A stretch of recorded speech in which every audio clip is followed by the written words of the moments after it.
नमस्कार फ्रेंड्स।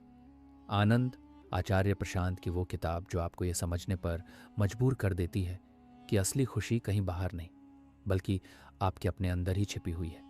हम अक्सर सोचते हैं अगर मेरे पास अच्छा पैसा हो, सही रिलेशनशिप हो, लाइफ सेट हो जाए तब मैं खुश हो जाऊंगा।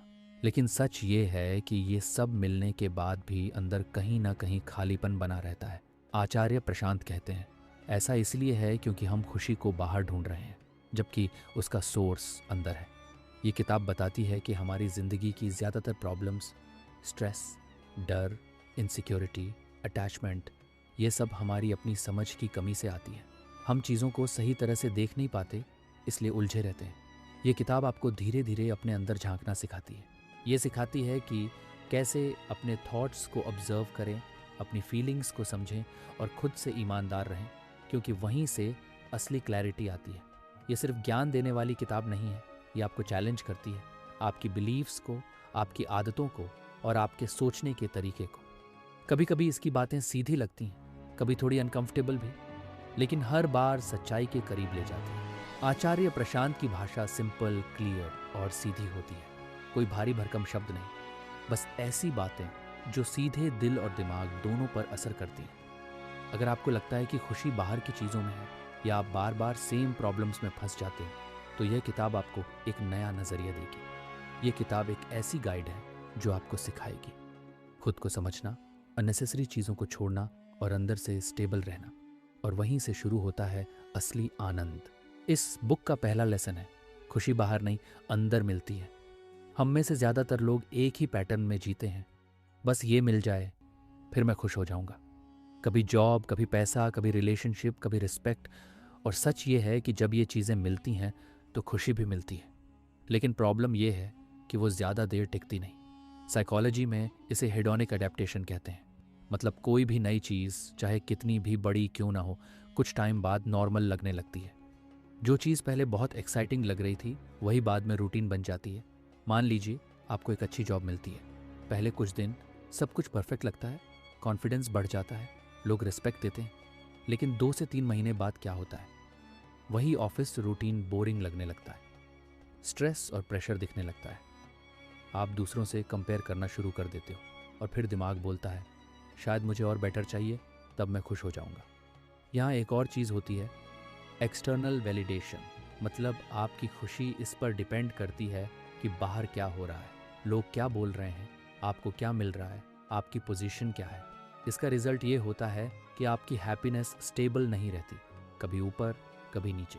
अब अगर आप थोड़ा अंदर की तरफ देखना शुरू करो, मतलब खुद को समझना, मैं क्या चाहता हूँ, क्यों चाहता हूँ, मुझे क्या सच में सेटिस्फाई करता है, तो धीरे धीरे आपकी डिपेंडेंसी बाहर की चीज़ों पर कम होने लगती है। इसे साइकोलॉजी में इंटरनल लोक्स ऑफ कंट्रोल कहते हैं।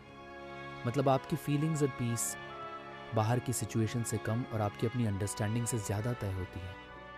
अगर आपको जॉब मिलती है तो आप खुश होगे, लेकिन आप उस पर डिपेंड नहीं रहोगे। और अगर कुछ गलत हो जाता है तो भी आप अंदर से टूटोगे नहीं। अब प्रैक्टिकल तरीके से इसे लाइफ में कैसे लाएं? मान लीजिए आपके दिमाग में आता है अगर मुझे ये मिल जाए तो मैं खुश हो जाऊंगा, तो तुरंत उसे फॉलो करने के बजाय 1 सेकंड रुकिए और खुद से पूछिए क्या ये खुशी हमेशा रहने वाली है या कुछ टाइम बाद ये भी नॉर्मल हो जाएगी। इससे आपका दिमाग धीरे धीरे रियलिटी देखना शुरू करेगा। दूसरा छोटा स्टेप, रोज 10 से 15 मिनट बिना फ़ोन के बैठिए और ये समझने की कोशिश कीजिए कि अंदर क्या चल रहा है। जैसे क्या मैं किसी से कंपेयर कर रहा हूँ, क्या मुझे किसी अप्रूवल की ज़रूरत लग रही है, क्या मैं किसी चीज़ से ओवर अटैच हूँ। इसे सेल्फ अवेयरनेस कहते हैं और यही असली गेम चेंजर है। कमेंट करके ज़रूर बताइए वीडियो कैसी लगी। इस बुक का दूसरा लेसन है खुद से ईमानदार रहना सीखो। खुद से ईमानदार रहने का मतलब है अपने अंदर जो सच चल रहा है उसे बिना घुमाए फिराए देखना। हम अक्सर दूसरों से नहीं, खुद से ही झूठ बोलते हैं। जैसे हम बोलते हैं मैं ठीक हूँ, जबकि अंदर से हम परेशान होते हैं, मुझे फ़र्क नहीं पड़ता। जबकि सच में फ़र्क पड़ रहा होता है, मैं ये काम करना चाहता हूँ। जबकि अंदर से मन नहीं होता। क्यों करते हैं ऐसा? क्योंकि सच देखना थोड़ा अनकंफर्टेबल होता है। साइकोलॉजी में इसे कॉग्निटिव डिसोनेंस कहते हैं। मतलब जब आपकी सोच और आपका सच मैच नहीं करता तो दिमाग अनकंफर्टेबल हो जाता है। और उस डिस्कम्फर्ट से बचने के लिए हम खुद को ही कन्विंस कर देते हैं कि सब ठीक है। मान लीजिए आप एक जॉब में हो और अंदर से सेटिस्फाइड नहीं हो, लेकिन आप खुद से बोलते रहते हो यही सही है, सब ऐसे ही काम करते हैं, मैं ठीक हूँ। लेकिन अंदर से फ्रस्ट्रेशन बढ़ता जाता है। अब अगर आप खुद से ईमानदार हो जाओ और मान लो हाँ मैं इस काम से खुश नहीं हूँ, तो शुरुआत में थोड़ा डर लगेगा, लेकिन वहीं से क्लैरिटी आएगी। तभी आप सोच पाओगे कि आगे क्या करना है। एक और छोटी सिचुएशन, आप किसी इंसान से बहुत अटैच्ड हो और वो आपको इग्नोर कर रहा है, लेकिन आप खुद से कहते हो नहीं नहीं सब ठीक है, वो बिजी होगा, जबकि अंदर से आपको हर्ट हो रहा है। या अगर आप खुद से ईमानदार हो जाओ, हाँ मुझे बुरा लग रहा है और मैं ओवर अटैच हो गया हूँ, तो आप सिचुएशन को सही तरीके से हैंडल कर पाओगे। जब भी कोई अनकंफर्टेबल फीलिंग आए, उसे दबाने या इग्नोर करने के बजाय बस ऑनेस्टली देखिए। खुद से सिंपल सवाल पूछिए, मैं अभी क्या फील कर रहा हूँ, मैं सच में क्या चाहता हूँ। शुरुआत में दिमाग भागेगा, एक्सक्यूजेस देगा, ये नॉर्मल है, लेकिन धीरे धीरे क्लैरिटी आने लगेगी। इसे साइकोलॉजी में सेल्फ अवेयरनेस कहते हैं, और यही आपकी लाइफ को धीरे धीरे सिंपल और क्लियर बनाता है। अगर आप पढ़ाई नहीं कर पा रहे और खुद से बोलते हो मेरा मन नहीं करता, मैं लेज़ी हूँ, तो ये हाफ ट्रूथ है। लेकिन अगर आप ऑनेस्टली देखो, क्या मैं डर रहा हूँ, क्या मुझे समझ नहीं आ रहा, क्या मैं डिस्ट्रैक्टेड हूँ, तो असली प्रॉब्लम सामने आएगी और वही सॉल्व भी हो सकती है। सीधी सी बात, जब आप खुद से झूठ बोलते हो तो कन्फ्यूजन बढ़ता है, जब आप खुद से सच बोलते हो तो रास्ता साफ दिखने लगता है। इस बुक का तीसरा लेसन है, हर चीज़ को ब्लाइंडली मत मानो। हर चीज़ जो आप सुनते हो वो आपके लिए सही हो ज़रूरी नहीं है, इसलिए बिना सोचे समझे फॉलो करने के बजाय थोड़ा समझ कर मानो। हम बचपन से ही बहुत सारी बातें सुनते हैं, ऐसे बनो, ये सही है, ये मत करो, और धीरे धीरे हम उन्हें बिना क्वेश्चन किए मान लेते हैं। इसे साइकोलॉजी में सोशल कंडीशनिंग कहते हैं। मतलब हमें एक फिक्स्ड तरीके से सोचने की आदत पड़ जाती है।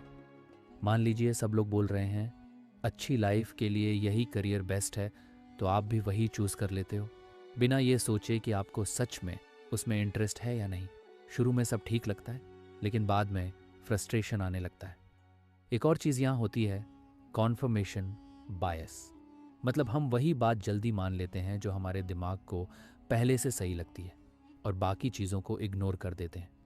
जब भी कोई स्ट्रॉन्ग बिलीफ या एडवाइस मिले, तुरंत मानने के बजाय खुद से पूछो, क्या ये हर किसी के लिए सही है या सिर्फ कुछ लोगों के लिए? क्या ये मेरे गोल्स और नेचर के हिसाब से सही है?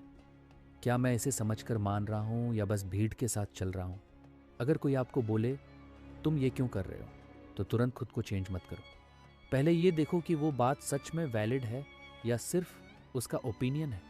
ब्लाइंडली मानने से आप भीड़ में खो जाते हो, समझकर मानने से आप अपनी लाइफ अपने हिसाब से जीते हो। अगर आपको ये समरी अच्छी लग रही है तो वीडियो को लाइक, शेयर एंड सब्सक्राइब ज़रूर करें। इस बुक का चौथा लेसन है अटैचमेंट ही दुख की जड़ है।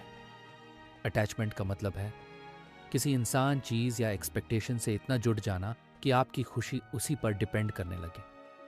प्रॉब्लम अटैचमेंट में नहीं, ओवर अटैचमेंट में है। जब आप किसी चीज़ को पकड़कर बैठ जाते हो, ये ऐसा ही होना चाहिए, वहीं से दुख शुरू होता है। साइकोलॉजी में इसे इमोशनल डिपेंडेंसी कहते हैं। मतलब आपकी फीलिंग्स किसी और इंसान या सिचुएशन पर डिपेंड करने लगती है। मान लीजिए आप किसी इंसान से बहुत अटैच्ड हो, आप चाहते हो कि वो हमेशा आपको अटेंशन दे, टाइम दे, वैसे ही बिहेव करे जैसे आप चाहते हो। शुरू में सब ठीक रहता है, लेकिन जैसे ही वो थोड़ा बिजी हो जाता है या बदलता है, आपको बुरा लगने लगता है। आप सोचते हो पहले ऐसा नहीं था, अब ये बदल गया। असल में प्रॉब्लम सामने वाले में नहीं, आपकी एक्सपेक्टेशन और अटैचमेंट में है। आपको अपने रिजल्ट या सक्सेस से बहुत अटैचमेंट है। आप सोचते हो अगर मैं फेल हुआ तो सब खत्म, तो रिजल्ट आते ही या तो बहुत खुशी होगी या बहुत दुख। क्यों? क्योंकि आपकी आइडेंटिटी उसी से जुड़ गई थी। जब भी आप नोटिस करो कि आप किसी चीज़ से ज़्यादा जुड़ रहे हो, बस खुद से पूछो, अगर ये चीज़ बदल गई या चली गई तो क्या मैं ठीक रह पाऊंगा? अगर आंसर नहीं है तो समझो अटैचमेंट ज़्यादा हो रहा है। यहाँ एक साइकोलॉजी कॉन्सेप्ट काम आता है। डिटैचमेंट मतलब चीज़ों को एंजॉय करो, लेकिन उन पर डिपेंड मत हो जाओ। अगर आप किसी इंसान से जुड़े हो तो केयर करो, टाइम स्पेंड करो, लेकिन ये मत एक्सपेक्ट करो कि वो हमेशा आपकी ही तरह बिहेव करेगा। अगर वो चेंज होता है तो आप समझ पाओगे, टूटोगे नहीं। सीधी सी बात, जितना ज़्यादा आप पकड़ कर रखोगे उतना ज़्यादा दुख होगा। थोड़ा हल्के रहोगे तो लाइफ आसान लगेगी। कमेंट करके ज़रूर बताइए वीडियो कैसी लगी। इस बुक का 5वां लेसन है, असली बदलाव अंदर से आता है। हम अक्सर सोचते हैं कि अगर हमारी सिचुएशन बदल जाए, जॉब, लोग, जगह, पैसा, तो लाइफ बेटर हो जाएगी। लेकिन सच ये है कि अगर अंदर वही पुरानी सोच और हैबिट्स हैं तो बाहर कुछ भी बदल जाए, फीलिंग ज़्यादा नहीं बदलती। साइकोलॉजी में इसे internal change versus external change कहा जाता है। मतलब बाहर की चीज़ें टेम्परेरी इफेक्ट डालती हैं, लेकिन असली फ़र्क आपकी सोच, माइंडसेट डालती है। मान लीजिए आप सोचते हो अगर मैं नई जॉब ले लूँ तो सब ठीक हो जाएगा। आप जॉब चेंज कर लेते हो। शुरू में अच्छा लगता है, न्यू एनवायरनमेंट, न्यू लोग, लेकिन कुछ टाइम बाद फिर वही स्ट्रेस, वही डिससेटिस्फैक्शन आ जाता है। क्यों? क्योंकि असली प्रॉब्लम बाहर नहीं, आपकी सोच या अप्रोच में थी। आपको लगता है लोग मुझे रिस्पेक्ट नहीं देते, तो आप लोगों को बदलने की कोशिश करते हो। लेकिन अगर अंदर इनसिक्योरिटी है तो चाहे लोग बदल भी जाए, फीलिंग वही रहेगी। इसे साइकोलॉजी में सेल्फ परसेप्शन कहते हैं। आप खुद को कैसे देखते हो वही आपकी रियलिटी बन जाती है। जब भी आपको लगे कि सब कुछ बाहर गलत है तो थोड़ा रुक कर खुद से पूछो, क्या मैं भी कहीं गलत सोच रहा हूँ? क्या मुझे अपनी थिंकिंग या रिएक्शन बदलने की ज़रूरत है? मान लीजिए कोई आपको क्रिटिसाइज करता है, अगर आप अंदर से क्लियर हो तो आप उसे काल्मली समझोगे। लेकिन अगर अंदर इनसिक्योरिटी है तो वही बात आपको हर्ट करेगी। अगर आप बार बार डिस्ट्रैक्ट हो जाते हो और ब्लेम करते हो, एनवायरनमेंट ख़राब है, तो बाहर बदलने से ज़्यादा ज़रूरी है ये देखना कि मैं खुद क्यों फोकस नहीं कर पा रहा। यहीं से रियल चेंज शुरू होता है।